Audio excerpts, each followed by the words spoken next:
With the end date of the season still uncertain in the NHL, I decided to take a look at the players that wish they could get a redo. Players that for various reasons came up short when matching their typical performance. In this video, I'm going to showcase the players that had the most disappointing seasons league-wide. And with that, here are the top players in the NHL that came up short.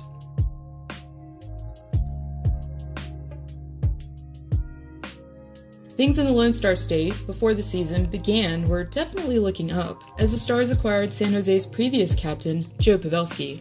Surprisingly though, Pavelski didn't have the season that the Stars would have hoped, as the forward began the hiatus with only 31 points in 67 games played. The same exact point total Pavelski notched after playing only 48 games after the lockout, and far from the 64 points in 75 games in his final season with San Jose. For the Stars, though, they can only hope that this season was just a fluke, as Pavelski still has 2 years and roughly $13 million left to earn on his latest contract.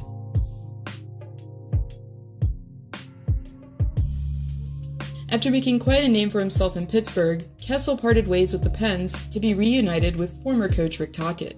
As Kessel jerseys were being sewn and ticket sales soaring in Arizona, much was expected from this two-time Stanley Cup champ in his debut season with the Oats. However, Kessel went from averaging a point per game the season before to having a meager total of only 38 points in 70 games played so far for the Coyotes. In short, one could say playing with Crosby and Malkin in the Berg was a big contributor, but the forward also had the same exact 82 points in 82 games played while playing up north in Toronto. Not saying Kessel should be expected to have that every season, but for our favorite hot dog connoisseur, this is just uncharacteristic.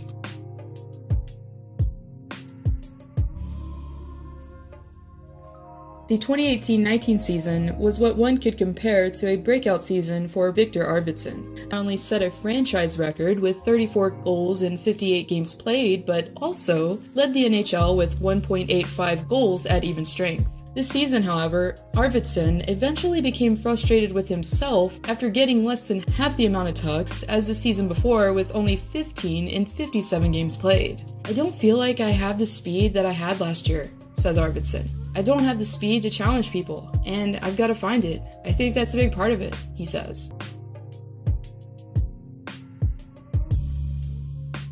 Things in Minnesota before the break weren't so bad, as up-and-coming netminder Alex Stalock had gotten the nod in net for part of the season. But things for Devan Dubnyk, numerically speaking, weren't the greatest, as the netminder began the break with the worst save percentage and goals against average since he first joined the Wild in 2014. With a save percentage of .890 and goals against average of 3.35, Dubnyk is going to be looking for a bounce-back year once hockey resumes.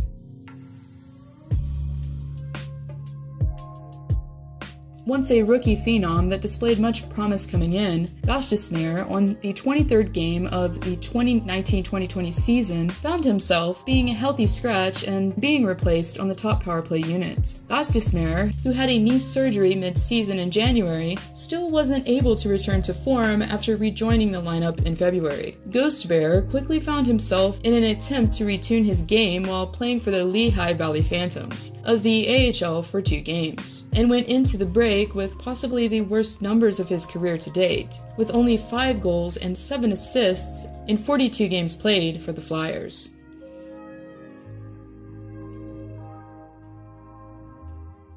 For the most part in San Jose, things have been closely resembling a dumpster fire all season, as many key players such as Brent Burns, Erik Karlsson, and Martin Jones have obviously been struggling. But for Martin Jones, though, this was nothing new, as the netminder ended the 2018-19 regular season with a .896 save percentage, which happens to be the exact number that he ended with as the break approached. Jones, however, did pause with one thing very uncharacteristic, as the goaltender ended with a losing record for the very first time since coming to San Jose. This isn't to say, though, that his team, as I mentioned, has been great in front of him, but even still, if Jones wants to remain the starter between the pipes, a 3.0 goals against average just isn't going to cut it.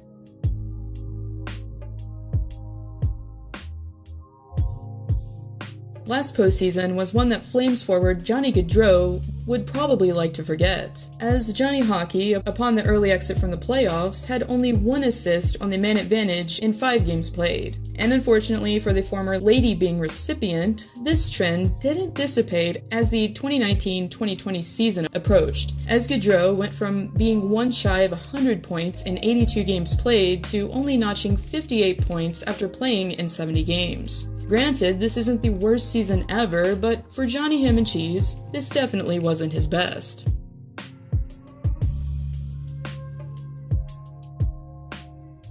Expectations for Bob after signing a 7-year, $70 million deal were high in the Sunshine State coming into the season. But unfortunately, the former 2-time Vezina recipient, after having a stellar postseason performance in Columbus, apparently left his game in Ohio, as Bobrovsky, whose stats have seen better days, left for the break with the worst goals against average of his entire career, with a 3.23. Hopefully for the Russian netminder, who ended with a .900 save percentage upon the season's pause, will once again be able to find his game.